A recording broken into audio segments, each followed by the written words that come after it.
Hello everyone. We first year economics का statics का बहुत ही ज़्यादा इम्पोर्टेंट एक टॉपिक है जो कई बार एग्जामिनेशन में अलग अलग यूनिवर्सिटीज़ में पूछा गया है। टॉपिक है उद्घाटित, जिसको प्रकट भी कहा जाता है, उद्घाटित या प्रकट पसंदगी सिद्धांत, रिवील्ड प्रेफरेंस थ्योरी, जो कि सैमुअल्सन के थ्रू दिया गया है। एक्चुअली में ना ये थ्योरी किसका कॉन्सेप्ट है, जब आपने पढ़ा हुआ इससे पहले उपयोगिता सिद्धांत। उपयोगिता सिद्धांत जहाँ पर प्रोफेसर मार्शल का गणनावाचक तुष्टिकोण सिद्धांत आपने पढ़ा था, साथ ही साथ हेक्स एलन का क्रमवाचक तटस्थता वक्र सिद्धांत पढ़ा था। ये तो दोनों ही सिद्धांत जो जुड़ा हुआ है ना, वो उपयोगिता से जुड़ा हुआ है, तुष्टिकोण से जुड़ा हुआ है, यानी कि यूटिलिटी से। जहाँ पर मार्शल ने ये बताया था कि उपयोगिता को की गणना की जा सकती है, उपयोगिता को मापा जा सकता है, जबकि हिग्स और एलन ने यह कहा था कि उपयोगिता को मापा नहीं जा सकता, उसको एक क्रम प्रदान किया जाता है कि हमें किसी से कितनी यूटिलिटी मिली, ज़्यादा मिली, कम मिली, जबकि मार्शल ने कहा था कि इसको माप सकते हैं। हिग्स ने एलन ने यूटिलिटी को, उपयोगिता को मापने के लिए तटस्थता वक्र प्रदान किया था, क्योंकि यहाँ पर क्रम दिया जाता है कि कुछ संयोगों को में से कुछ संयोग चूज किया जाता है उपभोक्ताओं के द्वारा। लेकिन दोनों ही कॉन्सेप्ट में, दोनों ही सिद्धांत में कुछ प्रॉब्लम्स थी। सबसे पहली बात तो ये, मार्शल ने कहा था कि उपयोगिता मापा जा सकता है। कि भाई कैसे मापेंगे, क्योंकि उपयोगिता तो मनोवैज्ञानिक धारणा है, मन की उपज है। अब किसी के मन में क्या चल रहा है उसको आप संख्या में कैसे दिखाओगे। दूसरा, हिग्स ने एलन ने कहा था कि हम उसको क्रमवाचक दे देंगे तटस्थता कुछ संयोगों का। इस संयोगों में से उसको कौन सा संयोग पसंद करना है और किस पर वो तटस्थ रहेगा, कैसे पता चलेगा। तो कहीं ना कहीं इन दोनों ही सिद्धांतों में कुछ कमियां थी और सैमुअल्सन ने उस कमियों को ध्यान में रखा और 1948 में सैमुअल्सन ने उस कमियों को दूर करते हुए एक नए सिद्धांत का प्रतिपादन किया और इस सिद्धांत को प्रकट अधिमान सिद्धांत की अवधारणा के नाम से जाना जाता है। ये बिल्कुल एक सिंपल सिद्धांत है जो उपभोक्ताओं की पसंद पर, कि उपभोक्ताओं को जो पसंद होता है उपभोक्ता वही करता है, इसलिए इसको प्रकट पसंदगी सिद्धांत के नाम से किया जाता है। बिल्कुल सिंपल कॉन्सेप्ट। उन्होंने कहा उपभोक्ताओं की पसंद पर निर्भर करता है ना कि वो अपने किस संयोग को चूज करेगा, वो वस्तुओं की किसकी कितनी मात्रा परचेज करेगा।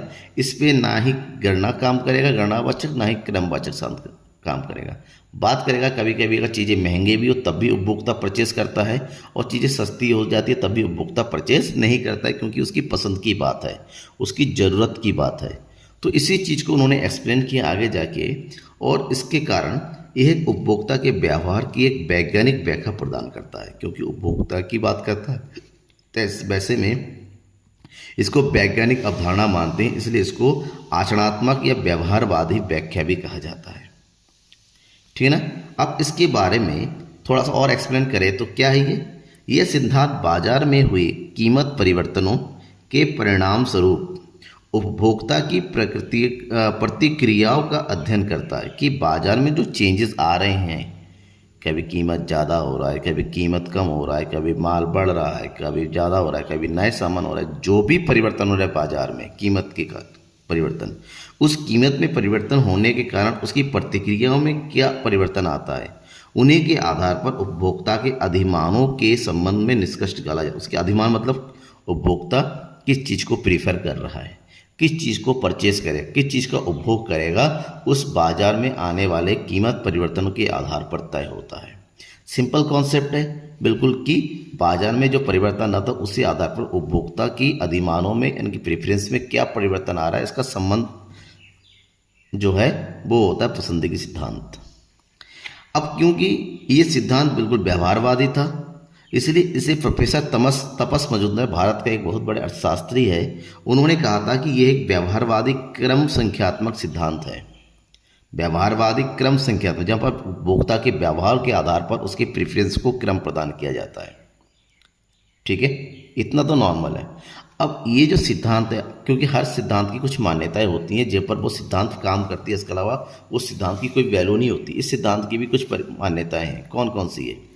सबसे पहले, उपभोक्ताओं की रुचियों में कोई परिवर्तन नहीं होता। से जब भी किसी सिद्धांत की बात करते हैं, सिद्धांत एक बेसिक पॉइंट्स पर डिपेंड करता है और उसमें सबसे पहली बात तो यही है कि उपभोक्ता की रुचियों में परिवर्तन, क्योंकि उपभोक्ता की रुचियों में परिवर्तन होगा तो उपभोक्ता की मांग भी बदल जाएगी।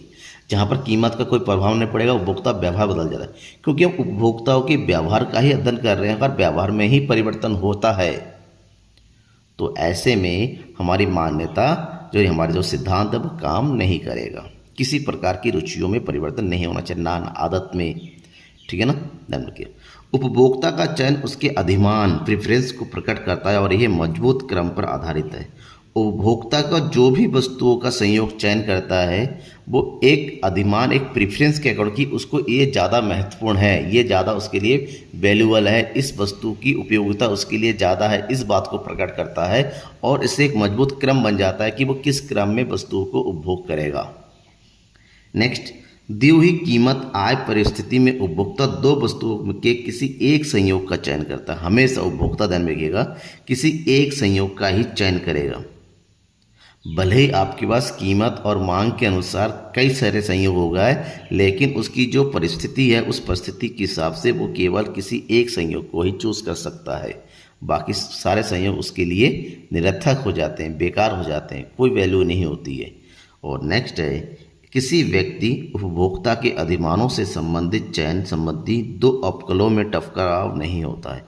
अगर एक उपभोक्ता है, अगर उसके दो अलग अलग अधिमानों को हम लेते हैं तो ऐसे में उसके जो वक्र बनते हैं वो कभी भी एक दूसरे से टकराव नहीं करते, कभी भी एक दूसरे को छूते नहीं हैं। इसकी कुछ मान्यता है। अब इसकी व्याख्या करेंगे, ग्राफ के साथ भी समझेंगे, लेकिन उससे पहले अगर आपने चैनल को सब्सक्राइब नहीं किया है बेटा तो सब्सक्राइब कर दो। आप बीए फर्स्ट ईयर के स्टूडेंट्स हैं तो आपको लगातार कंटेंट मेरे चैनल पर मिलता रहेगा, लगातार मिलता रहेगा और आपको हर कंटेंट की नोटिफिकेशन आपको मिले, आपको पता चले, इसके लिए बेल आइकन को दबा के रख दीजिए। जैसे ही आपकी वीडियो अपलोड होगा, आप रिलेटेड कोई टॉपिक आएगा, आपको तुरंत नोटिफिकेशन मिलता चला जाएगा। ठीक है, आगे बढ़ते हैं। सिद्धांत की व्याख्या। इस सिद्धांत के अनुसार, देखिए इस सिद्धांत बिल्कुल सिंपल कॉन्सेप्ट है, उपभोक्ताओं की पसंदी को ध्यान में रखा जाता है। ध्यान रखिएगा, जब एक उपभोक्ता वस्तु के किसी एक विशेष संयोग को खरीदने का निर्णय करता है, वो चूज करता है कि मुझे दो वस्तु ए और बी में से जो संयोग खरीदना है वो ये वाला संयोग होगा, एक्स एंड वाई वाला। तो जब वो निर्धारित करता है तो इसके दो रीज़न होते हैं, इसके दो कारण होते हैं वस्तु को खरीदने के। कौन कौन से कारण है? पहला, उपभोक्ता इस विशेष संयोग को दूसरे संयोग की तुलना में अधिक पसंद करता है। जो बाकी संयोग है, मान लीजिए संयोग दो वस्तुएं हैं, वस्तु x और वस्तु y, और यहाँ पर इसके संयोग की बात करें A B C D, ठीक है ना। A B C D संयोग है उनकी 10 0 8 2 6 4 4 6, ये संयोग की बात करें।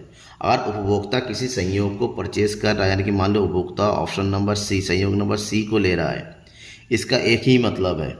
मतलब क्या है ये कि ये बाकी तीनों संयोग की तुलना में उसको सी वाला संयोग सबसे बेस्ट लगता है कि ये मेरे लिए सबसे ज़्यादा यूज़फुल है। नंबर 2, यह विशेष संयोग दूसरे संयोग की तुलना में अधिक सस्ता है, क्योंकि उपभोक्ता हमेशा सस्ते की बात करता है। पहला तो उसे पसंद आना चाहिए, वहाँ पर पैसे की कीमत बात नहीं है। पहले वाले कंडीशन में उसके पैसे की बात ही नहीं है, चीज़ें महंगी क्यों ना हो लेकिन उसको पसंद आता है। दूसरा कि ये तीनों ही कंडीशन की तुलना में ये जो केस है उसको लगता है कि मुझे सस्ता मिल रहा है, मेरे पैसों की बचत हो रही है, मैं ज़्यादा सामान परचेज कर पा रहा हूँ, तभी वो चूज़ करता है। इसका मतलब उपभोक्ता हमेशा दो चीज़ों को ध्यान में रखता है। पहला कि जो भी सामान वो खरीद रहा है वो अधिक सही है, अच्छा है। दूसरा, वो बाकी की तुलना में सस्ता भी है, तभी वो चीज़ों को परचेज करता है। ठीक है ना। तो ध्यान में ये रखना है, कभी भी ध्यान में ये रखना है कि दो कंडीशन अप्लाई होनी चाहिए। ठीक है। इस सिद्धांत का मूल क्या है कि उपभोक्ता द्वारा किया गया चुनाव इसकी पसंद को व्यक्त करता है। मान लीजिए कभी वो संयोग ए को परचेज कर रहा है, मान लो संयोग ए को वो परचेज कर रहा है, तो इसका मतलब ये नहीं कि वो संयोग बी को इसलिए छोड़ रहा है क्योंकि इसको पसंद नहीं करता। हो सकता है संयोग ए की तुलना में ज़्यादा सस्ता हो और बी क्या हो, महंगा हो। या फिर दूसरा, अगर वो संयोग बी परचेज कर रहा है, इसका मतलब ये नहीं कि वो सस्ता इसलिए, हो सकता है वो बी को ज़्यादा पसंद करता हो और ए को ना पसंद करता हो। कोई भी दो कंडीशन अप्लाई हो सकता है। इसी के अकॉर्डिंग, क्योंकि कंडीशन कई भी आ सकते हैं, जब हम दो वस्तुओं को ग्राफ बनाते हैं तो ये हो गया ए बी, इसको बोलते हैं कीमत रेखा। उपभोक्ता हमेशा अपनी कीमत के अनुसार एक संयोग प्रकट करता है। जो वस्तुओं को जो परचेस करने का, उसके अकॉर्डिंग जो चूज़ करने का, संयोग को चूज़ करने का, वो क्यों हो सकता है कि जितने उसके पास आय है, क्योंकि वस्तु उपभोक्ता हमेशा कीमत और आय के अकॉर्डिंग वस्तुओं को परचेस करता है। तो हो सकता है वो आय और कीमत के अनुसार, जो उसकी आय है और कीमत के अकॉर्डिंग अपनी पूरी कीमत आय देके डी, सी और ई की तीनों में से कोई एक संयुक्त चूज़ करे। ये हो सकता है इसके नीचे आके अपनी बचत करते हुए जी एफ एच में से कोई चूज़ करे। हो सकता है इसके ऊपर तो जा ही नहीं सकता क्योंकि इनकम ज़्यादा हो जाती है, तो ये के वाले की तो बात ही नहीं हो सकती। या तो वो लाइन के नीचे चूज़ करेगा या लाइन के ऊपर ही चूज़ करेगा। अब बेस्ट ऑप्शन को चूज़ करना है। उसको लगता है कि मेरा बेस्ट ऑप्शन सी है कि हर तरफ से हमारा बाकी डी और ई जी एफ एच की तुलना में सी ऑप्शन हमारा बिल्कुल सही है, मेरे लिए सही है, तो ऑप्शन नंबर सी ही चूज़ करेगा। ऐसे में उसका डिमांड यहाँ पर बन जाएगा सी। ठीक है, तो ध्यान में ये रखना है कि मेन बात ये करना, उपभोक्ता को क्या चाहिए। हम पूरा का पूरा उपभोक्ता के ऊपर छोड़ देते हैं, उसकी मनोवैज्ञानिक धारणा के ऊपर छोड़ देते हैं कि उपभोक्ता को किस चीज़ की पसंद है।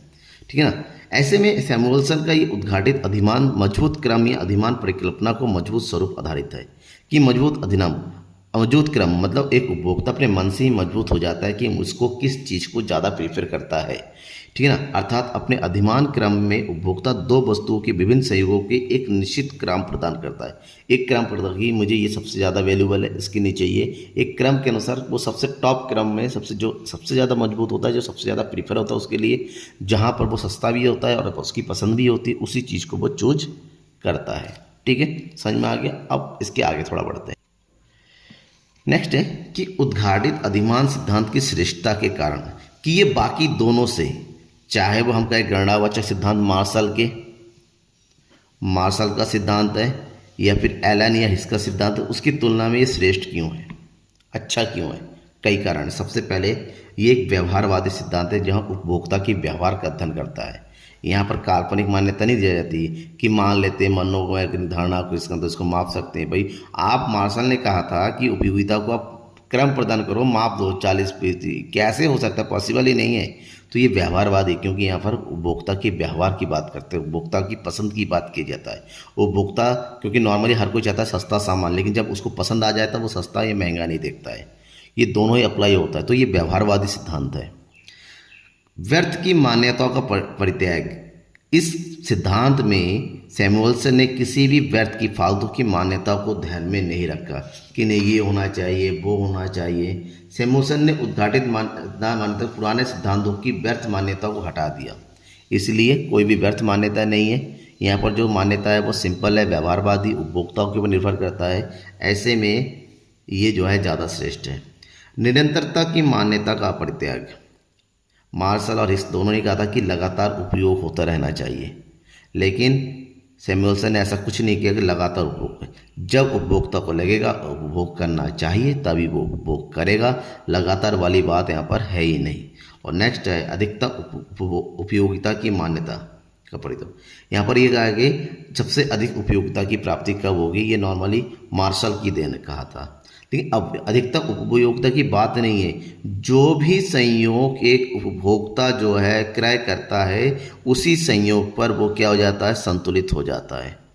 तो यहाँ पर अधिकतम उपयोगिता की बात ही नहीं होती। उन्होंने अधिकतम उपयोगिता की बात का खंडन किया है कि इन्होंने सैमुअल्सन ने, इसलिए चारों पॉइंट के कारण सैमुअल्सन का जो सिद्धांत है अधिक श्रेष्ठ है उन दोनों की कंपैरिजन में। लेकिन उसके बावजूद भी, श्रेष्ठ होने के बावजूद, इस सिद्धांत में भी कुछ दोष है। दोष तो हर स्टेज में निकल के आता है।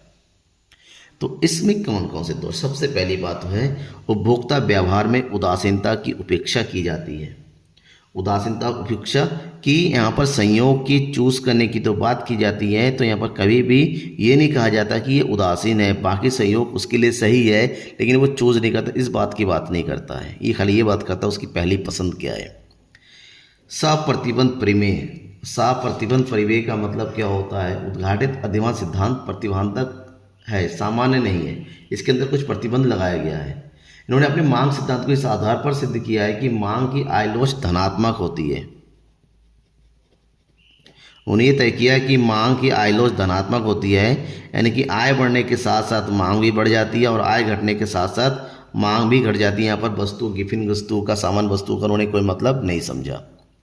गिफिन विरोधाभास की व्याख्या नहीं किया है। गिफिन विरोधाभास का मतलब आय बढ़ने के बाद वस्तुओं की कीमत भले ही घटे लेकिन उसकी मांग भी कम हो जाती है, इसके कुछ नहीं किया। उन्होंने कहा कि उपभोक्ता को पसंद आना चाहिए, चाहे वो गिफिन हो चाहे सामान हो, से फर्क नहीं पड़ता। तो ये इसकी दोष है कि गिफिन वस्तुओं का क्या, दी हुई कीमत आय स्थिति को गलत धारणा करता है। दी हुई कीमत स्थिति की गलत धारणा करता है।